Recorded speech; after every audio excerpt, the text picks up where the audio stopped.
Kadang kita sparring seperti ini. Nah, ketika lawan memukul, dia jab seperti itu. Futsal ini juga bisa digunakan dalam bentuk pukulan. Ketika seperti ini, ketika lawan memukul, pukulan dia jauh ke samping, pukulan kita masuk ke dia. Ketika kita lakukan pukulan kedua pun, dia juga sama. Pukulan ketiga pun, dia juga sama. Ketika seperti ini dia mencoba untuk maju, tidak terjadi apa-apa. Inilah konsep yang disebut dengan yang namanya futsal, subduing hand. Oke, makasih. Halo semua, para praktisi Wing Chun, para pecinta Wing Chun, dan para pemerhati Wing Chun. Ketemu lagi di bedah Wing Chun yang kedua. Pada pertemuan kali ini kita akan membahas sebuah konsep dalam Wing Chun yang dimana sering salah arti dari para praktisi dalam melakukannya. Jadi sebuah konsep ini ketika dilakukan dengan benar akan membuat semua konsep pukulan kita menjadi benar. Dan apabila dilakukan dengan salah atau kita salah menginterpretasikan, maka akan membuat pukulan Wing Chun kita jadi salah. Padahal kita tahu sendiri bahwa ketika kita bicara Wing Chun, lengkapnya adalah Wing Chun Kun. Kun itu adalah tinju. Ketika tinjunya tidak benar, maka akan semuanya konsep-konsep yang ada dalam Wing Chun itu akan salah.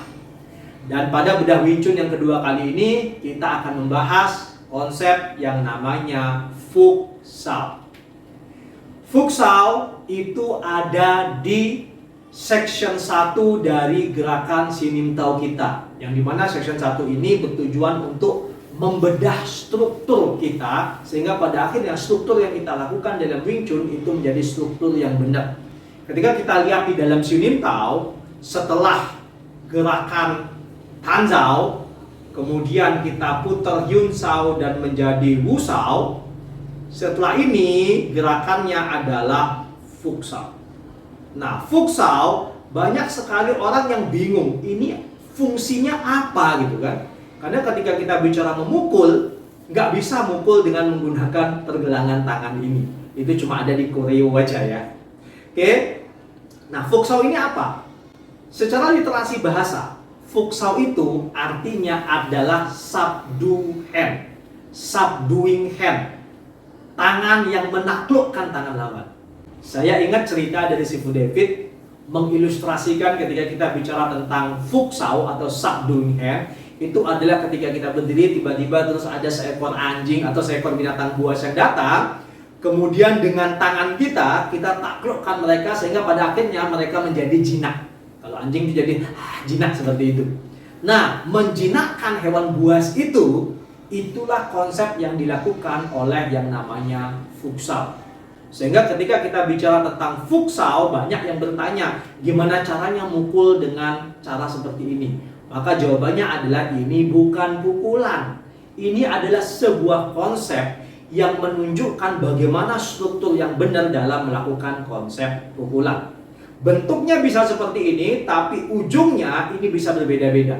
Bisa pukulan, bisa palm, ya, bisa tan, bisa pak, bisa colok mata, bisa juga cakar. Apapun bisa dilakukan selama konsepnya adalah futsal.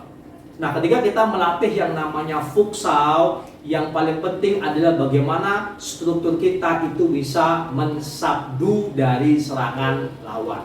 Nah, sekarang saya akan ajak salah satu member untuk mencontohkan bagaimana kita melakukan gerakan futsal. Silahkan. Ya.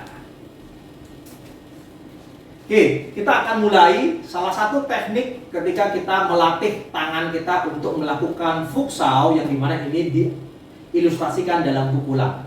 Jadi ketika tangan seperti ini, ketika lawan itu memukul, kita harus bisa membelokkan atau menaklukkan pukulan lawan ini, sehingga pada akhirnya pukulan mereka itu tidak kena ke kita, pukulan kita itu kena ke mereka. Sehingga ketika seperti ini, ketika lawan memukul, maka pukulannya akan menjadi menyamping dan pukulan kita akan berada di tengah-tengah. Ulang sekali lagi, ketika seperti ini, ketika dia memukul, pukulan kita berada di tengah, pukulan dia berada di samping. Atau kalau kita tangan satunya, biar kelihatan juga sama, dari tangan seperti ini, ketika dia memukul, pukulan dia ke samping, pukulan kita di tengah-tengah. Kita ulang sekali lagi, seperti ketika dia memukul, Pukulan dia ke samping, pukulan kita berada di tengah-tengah. Pukulan kita itu berhasil menaklukkan pukulan dia, sehingga pada akhirnya pukulan dia tidak kena kita dan pukulan kita kena ke dia. Nah, berikutnya ketika kita sparring, kadang kita sparring seperti ini. Nah, ketika lawan memukul dia jab seperti itu, futsal ini juga bisa digunakan dalam bentuk pukulan. Ketika seperti ini, ketika lawan memukul, pukulan dia jauh ke samping, pukulan kita masuk ke dia. Ketika kita lakukan pukulan kedua pun, dia juga sama. Pukulan ketiga pun, dia juga sama. Ketika seperti ini dia mencoba untuk maju, tidak terjadi apa-apa. Inilah konsep yang disebut dengan yang namanya futsal, subduing hand. Oke, makasih. Oke, jadi buat teman-teman yang masih bingung, futsal itu fungsinya buat apa sih? Fungsinya adalah bagaimana cara kita untuk menaklukkan pukulan lawan dengan menggunakan konsep pukulan. Jadi inilah salah satu ciri khas dari Wing Chun. Jadi kalau teman-teman punya pukulan Wing Chun yang tidak bisa melakukan itu, maka teman-teman harus tanya sifu teman-teman, kenapa pukulannya kok tidak sesuai dengan konsep dari Wing Chun? Banyak sekali saya temukan orang Wing Chun ketika memukul, tangannya itu tidak mensabdu pukulan lawan. Biasanya dilihat dari apa? Sikunya itu sering sekali, yang aslinya ketika dia futsal sikunya di sini, ketika dia futsal sikunya di sini, ketika dia memukul tiba-tiba jadi berbeda. Kadang sering saya lihat ketika dia memukul sikunya di sini, sikunya jadi sangat naik. Banyak sekali saya orang Wing Chun ketika memukul sikunya menjadi sangat naik seperti ini. Sehingga pada akhirnya konsep pukulannya itu tidak bisa mensabdu pukulan lawan. Kalau itu teman-teman lakukan, dari teman-teman sedang melakukan sebuah konsep fundamental yang salah dalam melakukan pukulan Wing Chun. Oke?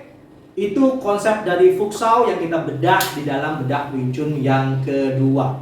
Kalau teman-teman ada pertanyaan atau ada teknik konsep yang bingung, yang ingin dibedah, silahkan tulis di kolom komentar dan kita akan membedah itu buat teman-teman semua. Sampai ketemu di bedah Wing Chun berikutnya. Bye.